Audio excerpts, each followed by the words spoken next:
Henry Cavill has had some mixed luck lately, which makes the underwhelming performance of the Ministry of Ungentlemanly Warfare all the more disappointing. Henry Cavill is a Hollywood heartthrob who has played a range of incredible characters. From fantasy heroes, to spy thriller villains, and everything in between, Cavill is an absolute treasure who adds to any project that he is involved in.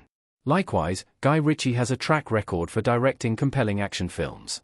However, when the pair teamed up, the resulting film got nowhere near the recognition it deserved. Instead, the film earned just shy of $27 million at the box office on its $60 million budget, via the numbers, and it appears to have sailed under the radar. Both Cavill and Ritchie deserved more recognition, and the movie should have gotten a bigger reaction, but alas, not all movies are destined to make it big at the box office. Guy Ritchie and Henry Cavill's The Ministry of Ungentlemanly Warfare was actually really good. This should have been an all-time greatest pairing. The thing is, The Ministry of Ungentlemanly Warfare was really good. This thrilling action-comedy film blended together genres with a masterful balance of tone, and an understanding of how comedy can complement action as seen in Ritchie's previous works like Sherlock Holmes and Snatch.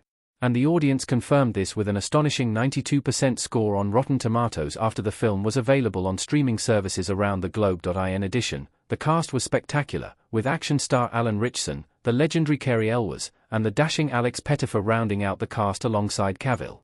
The result was a fresh and exciting take on a relatively unknown war story about a small elite group of soldiers working under Winston Churchill during World War II.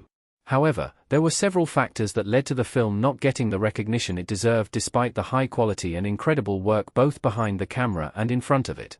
Why The Ministry of Ungentlemanly Warfare wasn't a bigger success? There were some clear hurdles ahead of the movie's release. Firstly, the movie had a very unusual approach to distribution that significantly impacted the box office potential earnings. The Ministry of Ungentlemanly Warfare was actually projected to get a lower box office than it managed to earn due to the fact that it received a limited release in the US, and a plan to go straight to streaming platforms in the rest of the world.